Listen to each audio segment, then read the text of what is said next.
Hey, everybody. Thanks for joining. We'll get going here. Uh, it's right about the top of the hour, and I'd like to get going on time and stay on schedule. So we're going to do our scout best to do so. For those of you who don't know me, my name's Bill Dunford. I'm the district commissioner for Wasatch Peaks, and and happy to host the council roundtable for this session.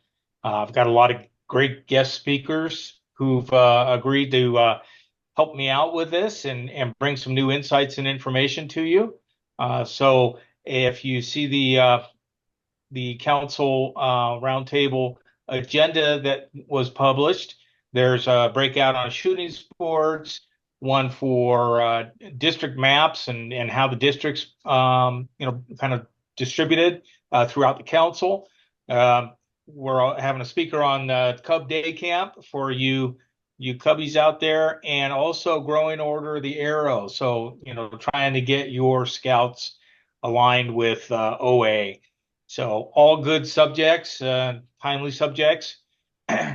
Well, those breakouts will last about 20 minutes, and then we'll come back. We'll have a little bit of feedback, a little start, stop, continue. I love to do that. Give everybody a chance to say thank you to those who presented, and maybe bring some little feedback and what we can do better or what we should keep doing. And then hopefully I'll be able to get Mr. Sutherland on the line if he's available to do a commissioner minute and wrap things up. So with all that said, first of all, I'd like to get started with our opening ceremony. We'd like to start with the Pledge of Allegiance and the Scout Oath and Scout Law. And for those who are in uniform or not, please join me for the Pledge of Allegiance. I pledge allegiance to the flag of the United States of America and to the republic for which it stands, one nation under God, indivisible, with liberty and justice for all. Two. Scout sign. We'll start with the oath. On my honor, I promise to do my best, to do my duty to God and my country, and to obey the Scout law, to help other people at all times, to keep myself physically strong, mentally awake, and morally straight. And the Scout law. The Scout is trustworthy, loyal, helpful, friendly, courteous, kind, obedient, cheerful, thrifty, brave, clean, and reverent. Two, thank you all for joining and helping me with the opening ceremony. Gavin Maines has agreed to give us a safety minute and a membership minute. So Gavin, we'll turn it over to you. Well, great. For the safety minute, I chose to talk about climbing safety, rock climbing safety. There's two reasons I chose to talk about that. One, I was on staff in 1993 and 1997 National Jamborees at the rappelling wall. So it goes back to the what's changed and what's different. So reading that today, one of the most interesting parts about that, and I won't cover the whole thing, the website is very helpful on talking about safety moments. But when you're talking about the challenges of climbing and rappelling or those fear of heights, everything that deals with that, even the climbing merit badge. The general information, general qualifications are qualified supervision, qualified instructors, the physical fitness of all the participants, the safety area. That's a big thing in climbing. Your fall zone is a big concept. The equipment, having the proper equipment, making sure it's modern. I can show you my trad set from the 90s. We don't climb on it anymore. We just called it climbing back then. Now they call it traditional climbing. Planning, figure out what you're going to do. Environmental conditions, is it wet? If you go to Moab and it just rained, it's not good to climb because you'll rip the rock off pretty easily. And then also discipline. It's one of those few things where I would totally agree that Cubs should never do this in an outdoor setting because they run around and they've got to stay out of the area. But the most interesting part I found in the purpose I chose, this is my safety moment, is this concept of challenge by choice.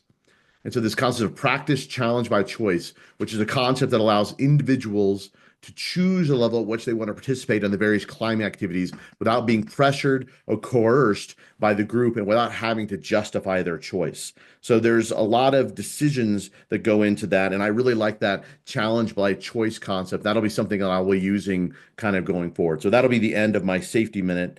And I'll move right into my membership minute. And when I asked the council about what the membership minute should be about, I discussed with the council, and they said, well, "Why don't you talk about what you're doing?" I'm like, "Okay, that's super interesting." So on Saturday, we're going out to Camas to the market, which they have every once in a while, to try to found a new cubbing unit out there. Cubbing took a big hit after COVID. They had an active Cub Scout troop out there prior to 2019, and then COVID happened, and putting a bunch of kindergartner through fifth graders in a room 6 feet apart just didn't work during COVID. And so we're kind of seeing that rebirth. In fact, one of the packs over here in our district up in Park City had 9 AOLs graduate into the troop, and that's the first big graduation from the cubbing to the troop here, Troop 72, that's happened since COVID has occurred. So we're going out to Camas and we're looking for the key three. We're trying to find who are the leaders that want to start this up. And then we also have an organization that we started over here in the Wasatch Back to help support that organization and getting started. So the membership minute is really talking about how can we get more Cubs, because Cubs help us build stronger troops. And the family Cub and the family pack concept is working really well for us over here. Bill, I hope I satisfied you, and I'll be quiet now. Thank you. Yeah, Evan, you did awesome. Thank you, sir. Appreciate it very much. What I'd like to do now is just go through some general information and some events and dates. So I got a lot of guest speakers, some of whom have joined, some may not have. So I'm going to start at the top here with Sea Scouts. Ahoy, right? Hey, well, no, we don't live by the ocean, but it doesn't mean we can't have Sea Scouts here. We've got within the council, we have 3 active ships, and I'm really looking and motivated to try to build that up to 4 ships here in the Sandy Murray area if I can do so. So I'm starting to work on that with a scuba focus, but you can be any kind of water sport. And I don't know if Dawn joined us or not. It doesn't look Yeah, like. Oh, are you on, Dawn? yeah, Sea Scout Well, Universal. well, awesome. Well, take it away. Just a few moments about Sea Scouts and what's great about Okay, for anyone who doesn't know, Bill just said, yes, we have 3 active units. He's looking at hopefully starting another one. We had a 4th one in Provo that unfortunately was not able to recharter, but if they get enough interested youth, they will recharter again. For those of you who aren't familiar with Sea Scouts, we do everything in, on, around, and under the water. The units that we do have are open to working with packs and troops and even venture crews on aquatic a day or an overnight, working on adventures, working on skills, working on badges. Similar to ventures, we go from 14 to 21. You can be active in your troop. If you've already made at least first class, you can continue working on Eagle with Sea Scouts. There are 4 ranks. The top one, quartermaster, is the equivalent of Eagle, just not as well known. And some of the activities our units here have done fairly recently. Joined the ship from Lake Havasu down in Arizona to go scuba diving in the Sea of Cortez. Scuba diving off Catalina in Southern California. Going with the Transatlantic Council to their spring camporee at Normandy Beach, and then going from there to both Gilwell and Brownsea. Another unit went to San Francisco, stayed a night on a World War II submarine, another night on a World War II Liberty ship, another night on a World War II aircraft carrier, sailed around San Francisco Bay out under the gate onto the Pacific. We do have, okay, Sea Badge is similar to Wood Badge, but very aquatic oriented. And we have a partnership with the U.S. Coast Guard Auxiliary. They are open to coming in and doing safety with your units. They also offer public ones that we're welcome to join. And something coming up, Utah Lake, the Provo ship worked with Jim Daniels down there, and they did small boat sailing around the inner harbor. People would wait in line for 20, 30 minutes in the sun with no shade. Since that Provo unit is no longer there, Jim's looking for older scouts who've had some small boat sailing experience to continue the sailing. And he also offers a free program for sailing for youth groups, including scouts. The older scouts can go out on the sunfish. Younger scouts, the younger cubs, need to have adults with them. He has 6, and depending on the size of the people, 4 to 6 people on each. Thank you, Don. Appreciate it. Awesome. Let's move on to Philmont, a little pitch for the troop, Alvin. How you guys doing? Awesome. You notice where I'm at, right? Anybody recognize that big rock behind me? It's a very important place at home. But Philmont's got quite a bit of a big adventure this year. This is the 75th anniversary of the Philmont Training Center. And in June, they're going to have a big party there. But all summer long, they're having a big party. There's a lot of things going on for families. They got family adventures. They got scout adventures. They've opened up a new program for the younger scouts to get a little taste of what it is to go on a trek at Philmont.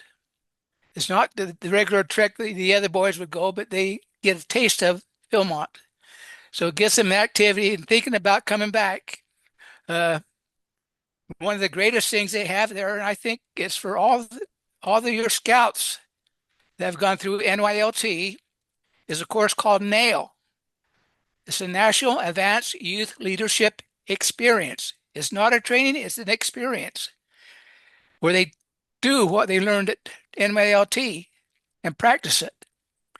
Just like you have gone to a Wood Badge, there's a course down there also called PLC, which is called the Philmont Leadership Challenge. It's where you get to practice, put into practice what you've learned at Wood Badge. So there's a lot of great things going down there, and they have a lot of fun for the whole family. So just think about having a great time and a great summer. And if you don't know what HOME stands for, we spell out capital H, capital O, M, capital E. Anyone know what that is? That's heaven on earth. And that's just what it is down there. Thank you. Thank you, Alvin. Appreciate it. Next one is talking about our camporee coming up May 9th and 10th. AJ, would you like to join? So May 9th and 10th, we will be at Camp Tracy Wigwam. It is a well-loved camp, but it's showing its overuse perhaps. And as we know, there are a lot of winter downed branches and other related things. So we will principally be limbing up the tree branches to a height of 6 or 7 feet so that people can walk safely underneath. Hand tools for the most part. Those who have chainsaws, BSA has, and as does Camp Tracy, specific requirements. If you are planning on using a chainsaw, gas or electric, you need to have the proper safety equipment, which includes the helmet and visor and the chainsaw chaps, good leather boots and gloves. There are a few pair of those available at Camp Tracy. I'm not sure if the number is 2 or 3 or what. They can be worn. We also need to review the chainsaw safety facilitator's guide, which can be found. Actually, let's see, I'll put that connection in the chat. Thank you, There it AJ. goes. That guide is 169 pages long, so we need to start reviewing it sooner rather than later. Otherwise, hand powered tools will be great, pole saws and the like. A couple of other things going on. There will be weed removal near or around the lake, which has been dredged, principally the Phragmites and cattails. So those that have fishing waders and things would be helpful. Also, those that have carpentry skills, we'd like to hang 1 to 2 doors in the cement storage building that may require some trimming and shimming to hang those things. But and also, if anyone has familiarity or use running a chipper, that would be helpful. So this will be a good time. Wheelbarrows to move things, kids with safety gear, but no climbing of trees, no felling of trees. And then we just really need to be careful. So this is a fun experience, but a safe experience. Excellent. Excellent. Appreciate that. Okay, let's move on to the Utah Independent Living Center. Jeff, would you like to give a couple minutes talk on what we're doing there, Mr. Applegate? Happy to. So Utah Independent Living Center. This is a this is a Wasatch Peaks District initiative, but it certainly is something that any district can do.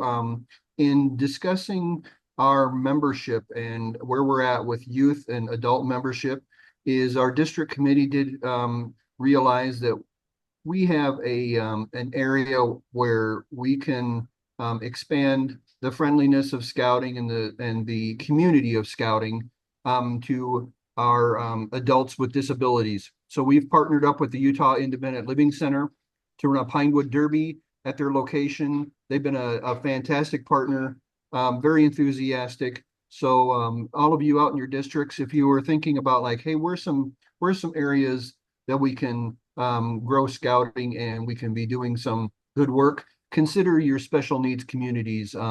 They are a fantastic area for spreading the good word of scouting and how friendly, courteous, and kind the program is. Thank you. Thank you, Jeff. Appreciate that. So we got some IOLS and Blue training coming up. Kathy, you want to talk about that? And hopefully she's on here. Maybe not. We have Blue and IOLS going up at Camp Tracy. It's not actually being run by our district. It's being run by Ochre Mountain District, but it is April 18, 19. And so you got a little bit of time, but not much to get your adults who need those trainings signed up. And I highly encourage that. Hey, Bill, Yeah. I'm on staff with that IOS, and we had a meeting Oh, last week, and great. we're really moving along. It's going to be a great opportunity for everyone to come up, and we hope to That's see a awesome. lot. Yeah, I hope so too. I mean, besides the fact that you got to have at least one in your unit who's got that training, it's good for all the adults just to get with the program and understand some best practices for running it. So appreciate you working on that. All right, Coverama is coming up toward the end of the summer. So Coverama, this is a great idea. Elizabeth conceived this. It is bringing together all of the Cub packs in our district for a massive event at Sugar House Park. As basically a, hey, we're still here, we're still massive, and come and join us because we're having fun recruiting event. So we may get individuals join individual units. We may get enough traction that we can start some new packs if we get enough interest and enough adults who get interested. So I think it's a fantastic idea. We're getting a ton of support from all of the Cub units and others. So I think it's just going to be great. September 6th is that solid now, Jeff Applegate, or is that still tentative? Still shoring up the date with the park district. That's their application process is a little more lengthy than we anticipated. Okay. All right.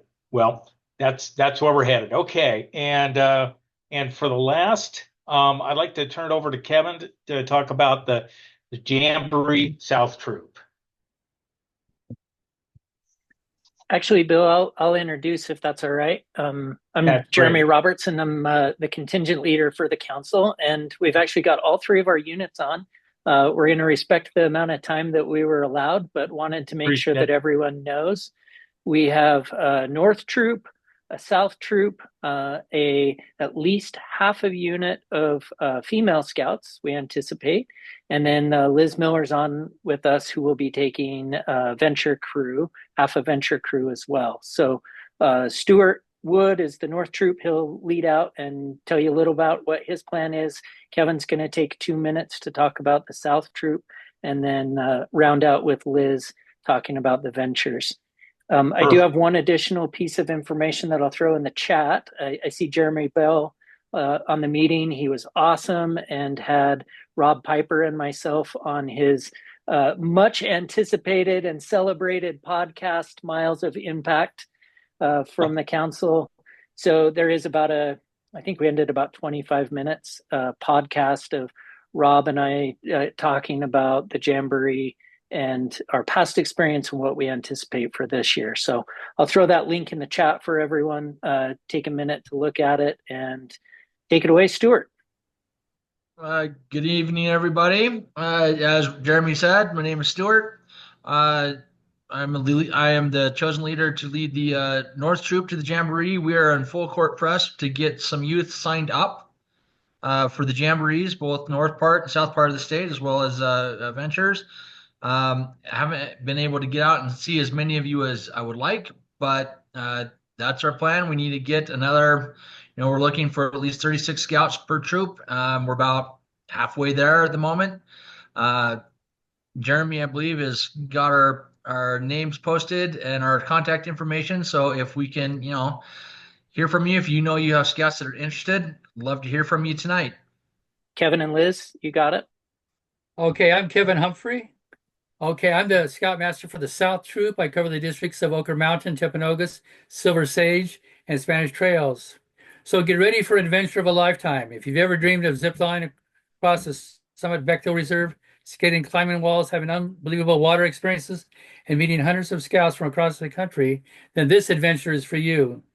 Let me tell you a little bit about my scouting experience. I've been in scouting for more than half a century.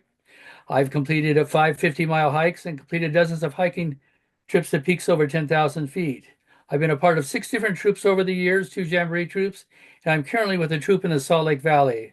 I've had the opportunity to attend the 1993 and 1997 Jamborees at Fort A.P. Hill with my 2 older sons, which were amazing experiences. And now I'll be with my 2 adopted grandchildren, Chase and Summer, in 2026.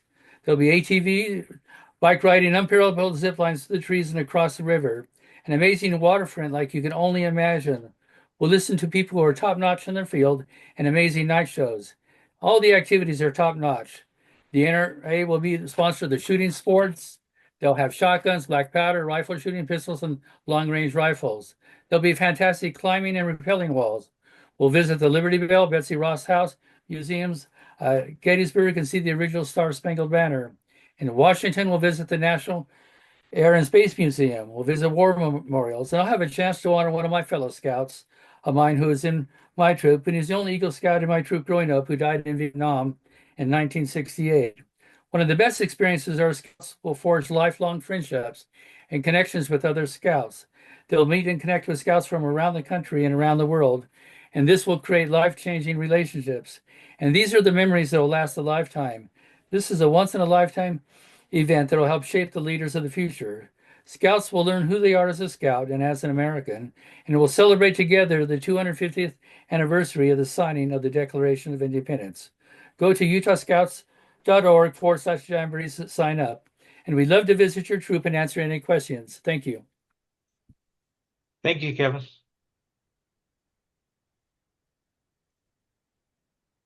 Hey guys, it's Liz. Most of you know me. Some of you don't, but I'm Liz. This will be an amazing experience. I just want to say one thing because everybody else has already said it. First of all, I would love to come and talk to your units about the Jamboree. It's amazing to see how scouts change while they attend. But I have a daughter who is now 22 who went to the Jamboree in 2017, and she is still in contact with the young lady she met there. They visit each other, they talk every day, and they would have never met if they hadn't been there. And I have a son who outlook totally changed on history as he walked Gettysburg. So I would just say, let us come and talk to your units. We would love to talk to them and help them have an amazing experience next summer. It'll be not, they won't have anything else to experience like this. So thanks, guys. Give us a call.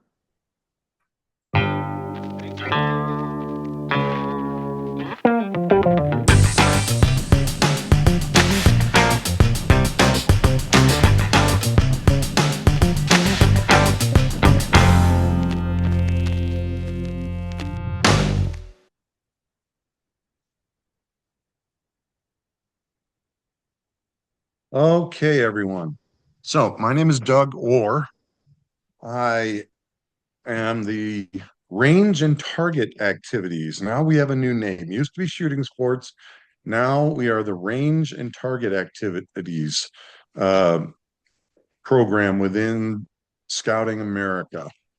I'm the chair for this in our district, Wasatch Peaks. What I plan on doing tonight is I've only got a few minutes, so I'm going to throw out a bunch of stuff at you. I'm sharing my screen here. This is an agenda, if you will, and it's going to have a bunch of stuff on it. If there's not enough time for you to write things down or whatever, my contact information is going to be down at the bottom. I'm going to screen down there. So take a few moments when we get down to the bottom, record that information. You are welcome to send me an email. You are welcome to text me. Don't call me, because if I don't have your name in my address book, I'm going to let it go to voicemail. If you forget and do call me, please leave me a message. I'll get back to you with any questions that I have to answer on this. So this is range and target activities. Used to be formerly shooting sports, but this covers just about anything that launches any kind of projectile in that we are able to and allowed to participate in those activities in Scouting America. So a couple of things right off the bat. The council has a number of governing documents, policies, SOPs, and they can all be found at our council website, and just do a search under range and target, and it'll take you right to that page. And there's links to all of these SOPs. If you're interested in this stuff, go online, download it. You'll have that as a reference, and you can go through that, and then take a minute or two before you start contacting us about the questions that you may or may not have. There are also national guidelines. Those can be found in the Scouting America Range and Target Activities Guidebook. There's the number of what that guidebook is. Again, if you just go out on the web and you do a search for Scouting America Range and Target Activities Guidebook, it'll take you to that. It's long, but it is in PDF form. Download it. It's got all kinds of answers to the questions you'd even want to ask. Okay. There's a number of things that on a council level, the council and the districts do provide range and target activities. There are a number of things that are coming up, especially includes in respect to training. We do have, I'm going to share again, a different document. This document is the council-wide training that the council will provide for those who want to become individually certified so that they can help at council activities, help at district activities, and even conduct unit level range and target sport activities. And this is for the scouts and the ventures, Sea Scouts, et cetera, and above. You can help on district and council activities for the Cubs. But there's one thing to note, everyone who's on this, Cubs are not allowed to have unit level range and target activities. They're just not. Okay. District, yes. And council, yes. Talk with your DEs if you want to do something. They'll help you work out a way to make it happen. But if not, then go to the council and the district activities, council camps, Cub Day camps. They always have the stuff that the kids want to do. And let's face it, kids love to do the range and target activity stuff. But if you look on this, the first weekend in May, actually the end of the first week, it's what we refer to as our instructor training extravaganza. It's at Camp Tracy. There's all kinds of stuff that you can get certified in. NRA Range Safety Officer. Why? You'll learn about that in a minute. There's combined courses for rifle and shotgun instructors. Okay. There's a separate course for a rifle instructor, NRA shotgun instructor, USA archery level instructor practicals, and BSA BB gun range master. All of these things are available to you. You'll need to go to the council website, sign up for them. It's a great opportunity to get training. There will be other training sometimes at the district level made available to you, but take advantage of the council stuff because they've got trainers and they reach out and we get folks from all over the council to come and help on these things. All right, so now I'm going to go back to my original document. Okay, so again, going back to council provided activities. On those same pages at council, you're going to find that we've got youth nights at the range. And those are happening both at Camp Tracy and at Camp Maple Dell. For those of you who are down in the southern half of the state, Utah County and further and points south. These are opportunities for your unit to go to a BSA council ranges and take part in these activities. Yes, there's a cost. There's always a cost, but you will have all the appropriate range certified personnel in order to, they will help you conduct those unit level activities safely. Okay. We also have the adult leader training, and I just showed that to you. I did mention, and I'm going to point out that at some point, probably in July, I haven't set it for myself yet, haven't just got the materials to do this. I am a chief range safety officer with the NRA, and that means I am certified in order to teach range safety officers and certify range safety officers. And I will be conducting an RSO training sometime in the month of July, once we get back from summer camp with our unit and a few other things. I don't know where and when just yet, but I will let that information be known to our district personnel, and we will get the information out to folks. So if you're interested, you can't make the May, I'm going to at least do an RSO class, and there will be other opportunities further on in the year. You can find all those opportunities on the council website. Up there, utahscouts.org, search range and target. Believe me, it's all there. But I do want to point out some key points for those unit level activities. If you go to a district or a council activity, you go to a camp, everything's taken care of. You just have to show up with your kids and your 2 deep adult leadership and you're good to go. That is not the case on the unit level. On the unit level, there's a number of things. First thing you ought to do is when you go to the council website is download the unit leader checklist, because it's going to tell you what all those things are that you've got to be aware of on the unit level in order to conduct a safe and sponsored, sanctioned Scouts America range and target activity. At a minimum, all Scouts, BSA troops, venturing crews, and Sea Scout ships who provide unit level sponsored planned range and target activities must have, and this is a new one, folks, so pay attention to this one, must have at least one registered unit leader, 21 years of age or older, take the range activity safety online training. This is new. Somebody in your unit has to have that. Otherwise, you cannot conduct a unit sponsored range and target activity. You can't do it. Okay. But it's not that difficult. It's online training. And to be quite honest with you, I wouldn't have just one. I'd get as many of your unit leaders to get this. It basically tells you what you need. It does not certify you as an RSO, but now you've got multiple people in your unit who know what needs to be done in order to conduct the safe activity.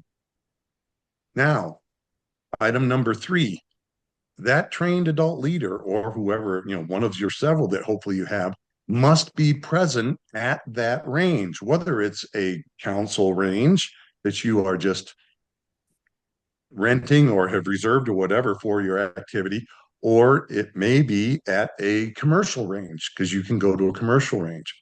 Okay. But you still have to have one adult leader from your unit who has this certification. Okay. You can't rely just on the NRA RSO and the instructor who may or may not be registered in your unit. You got to have someone from your unit who is going to be responsible. And again, note, this training does not replace the requirements for certified NRA firearms instructors and range safety officers. You still have to have that. Okay. There's a listing here of the mandatory certifications that are needed. Okay. You got to have at least one NRA certified range safety officer. You have to have at least one NRA certified rifle, shotgun, or pistol instructor, depending upon what particular activity you're going to be conducting and participating in.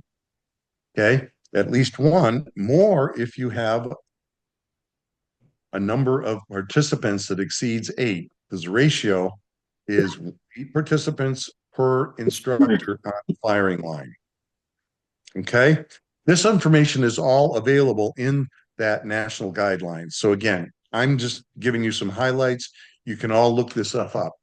Okay. Same thing for muzzle loading instructors. You have to have an NRA certified or NMLRA, which is the National Muzzle Loading Rifle Association certification. So there's a little option there. If you got a muzzle loading guy in your unit and he's certified from the NMLRA, then there's one of your resources.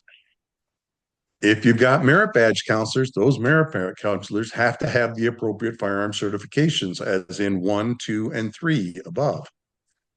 And the thing about BB gun and archery, they have to be certified by Certified Scouting America Range Masters, as in NRA certified range master, and or a level 1 instructor as far as archery is concerned. Again, there's specifics, and I may not have stated that exactly perfect, but again, all of this information is in the guidelines, and we also have it doubled up in the council policy. All those documents are available to anyone who goes on the council website, and you can download those things. Download those things, read them, and be prepared before you start planning one of these activities. Though these activities can be immensely fun and educational and very rewarding for your scouts and adults in the troops and units as well. But you got to do it right.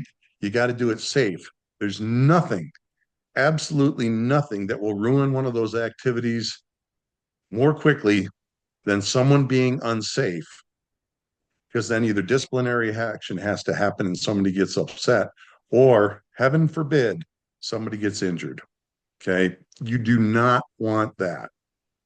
Anyhow, again, quickly here, unit level sponsored or planned venturing and sea scouting pistol programs. Unfortunately, anymore, folks, pistol programs are prohibited on the unit level. Now, they are okay higher up.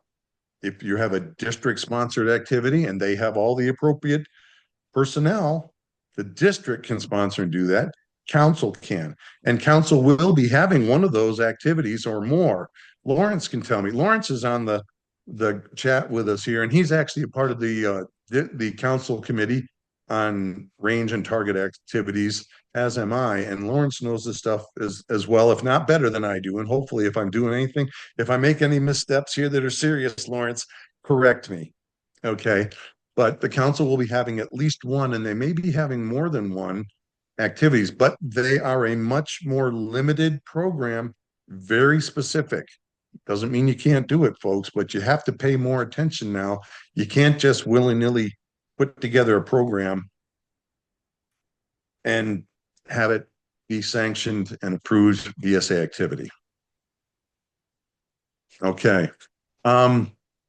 But like I said, they can. And one thing to recognize is BSA's older scouts are defined as youth who are aged 18 and have completed the 8th grade or are 14 years and up, which again, that used to be what we call venturers, but again, things have changed within the program a little bit, but they haven't really changed, but we define them a little bit more specifically now. Now, another point, item number 6, live fire with firearms may only be conducted on a range on a council property or a commercial or public range. Shooting may no longer be done on a private property or private range basis. Okay. And Lawrence, do we no longer have a provision to actually go out and certify private ranges anymore, do we? That was taken away. That's right. That's what I thought, and I wanted to be sure of that. So public range, now public range, or I should say a commercial range, a commercial/public range. And again, these are all defined in those guidelines, folks. If you have specific questions, does this range qualify? Is this one qualify? Is this one qualify? Either look it up in the book, in the guidelines, or contact our council membership, or not membership, our council committee. Bruce Illum is the chair of that. Now, I don't have his contact information. I didn't talk with him before this, so I'm not going to give out his contact information and have him be bombarded with emails and questions and texts and stuff. I didn't get his permission. Though he's usually he receives those things very well. But again, his information, or you'll be able to contact him through our council website. You are not at a loss on this things, folks. The resources are out there. You just have to track them down. Okay. Briefly, a commercial firing range is a facility that offers a controlled environment for safe firearm practice. It's going to provide shooting lanes of some sort, targets of some sort, which you may or may not choose to use, but that's what they do, and may offer equipment rentals and training. But again, you do not have to avail yourself of that. But this is how they define what a commercial range is. Okay, here's some of the cool things and the more things you need to pay attention to. BSA range and target activities must follow all BSA RMTA policies or range standard operating procedures that are equivalently stringent, including no variation from BSA's limitations on firearms used. Just because you go to a commercial range, looks like we're going to be leaving in about a minute. So you still have to follow BSA's rules. There's a couple more things here. Again, if you really want this stuff, contact me. Here's my contact information right there. Write it down, or write it down as best you can, and get in touch with me, and I can send this stuff out to you. There's more to it, as there always is, but the reality is we can still do things and we can still have a great time with the kids, but you got to have the coverage.